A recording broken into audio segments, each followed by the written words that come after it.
Mob justice নামে এক হিংস্র উন্মাদনা মানবতার শত্রু হয়ে দাঁড়িয়েছে বলে মন্তব্য করেছেন বিএনপির ভারপ্রাপ্ত চেয়ারম্যান তারেক রহমান। এটি গণতান্ত্রিক সংস্কৃতি গড়ে তোলার পরিবেশকে বিপন্ন করবে। আন্তর্জাতিক নির্যাতন বিরোধী দিবস উপলক্ষে গণমাধ্যমে পাঠানো এক বিবৃতিতে কথা বলেন তিনি। বিবৃতিতে তারেক রহমান বলেন, নির্যাতিতদের সমর্থনে জাতিসংঘ ঘোষিত আন্তর্জাতিক দিবসটি অত্যন্ত গুরুত্বপূর্ণ। এই দিবসটির তাৎপর্য অপরিসীম। প্রতি বছর 26শে জুন জাতিসংঘ ঘোষিত আন্তর্জাতিক এই দিবস পালিত হয়। এই দিবসটি নির্যাতনের শিকার ব্যক্তিদের প্রতি শ্রদ্ধা ও সংহতি জানানোর জন্য পালিত হয়। তারেক রহমান বলেন, দ্বিতীয় বিশ্বযুদ্ধের অব্যাহত পরে অধীন জাতিগুলো ক্রমান্বয়ে স্বাধীনতা অর্জন করলেও সারা বিশ্ব সহিংসতা ও সংঘাত বন্ধ হয়নি। রক্ত উন্মাদনা যেন দেশে দেশে এক ভয়ঙ্কর হানাহানি ও রক্তারক্তিতে অব্যাহত রেখেছে।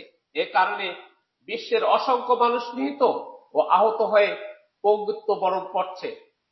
বিভিন্ন রাষ্ট্রে স্বৈরাচারী শাসক গোষ্ঠী তাদের বিরোধীদের উপর সীমাহীন ক্রোধে ভয়ানক দমন পীড়ন চালিয়ে যাচ্ছে।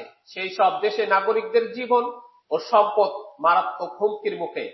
তিনি বলেন, এক নায়কদের দুর্দান্ত উত্তাপে বিরোধী মতের মানুষদের গুম খুন সহ মিথ্যা মামলায় এক অবর্ণীয় বন্দী জীবন কাটতে হয়েছে বছরের পর বছর। বাংলাদেশে প্রায় 16 বছর ধরে চলছে গণতন্ত্র বন্দী করে ভয়াবহ আওয়ামী ফ্যাসিবাদী দুঃশাসন।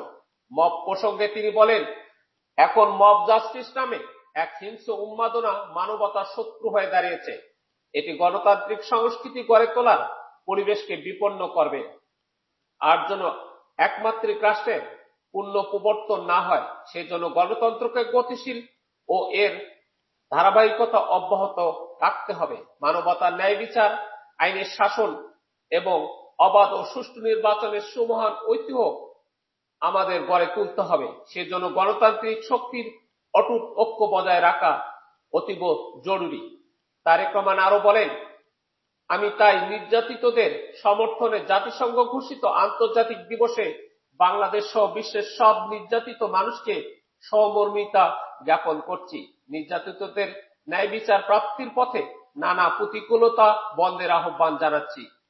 মানবিক বোধে উদ্বুদ্ধ বিশ্বের সব গণতন্ত্রকামী মানুষের ঐক্যবদ্ধ প্রয়াসের মাধ্যমেই নিষ্ঠুর নির্যাতনকারী গোষ্ঠী ও স্বৈর শাসককে পরাস্ত করা সম্ভব।